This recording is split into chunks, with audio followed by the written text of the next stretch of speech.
एक बादशाह की आदत थी कि वह भेष बदलकर लोगों की खैर खबर लिया करता।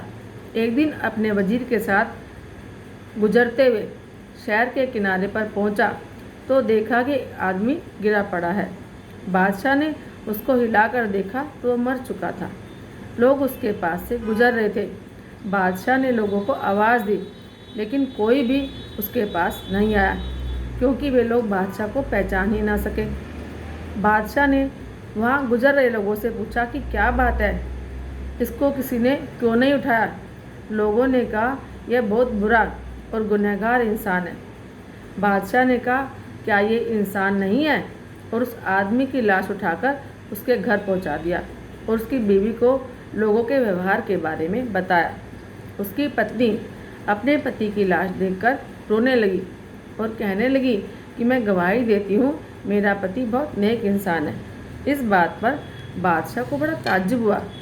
कहने लगा, ये कैसे हो सकता है, लोग तो इसकी बुराई कर रहे थे और तो और इसकी लाश को हाथ तक लगाने को तैयार नहीं थे।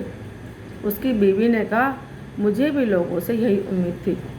दरअसल सच्चाई यह है कि मेरा पति हर रोज़ शहर के शराब खाने में जाता, वहाँ से शराब खरीदता और घर लाकर नाली में डाल देता और कहता कि चलो कुछ तो गुनाहों का बोझ इंसानों से हल्का हुआ।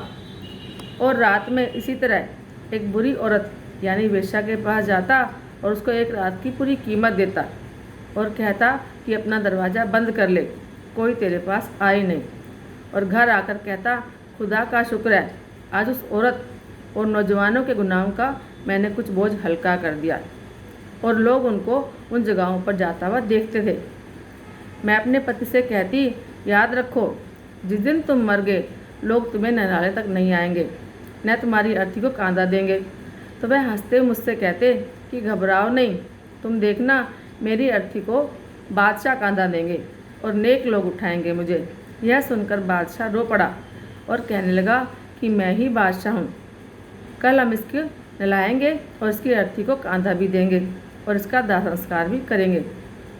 हम सब लोग बिना कुछ जाने समझे किसी के बारे में भी कोई भी फैसला कर लेते हैं और दिलों में खटास पैदा कर लेते हैं।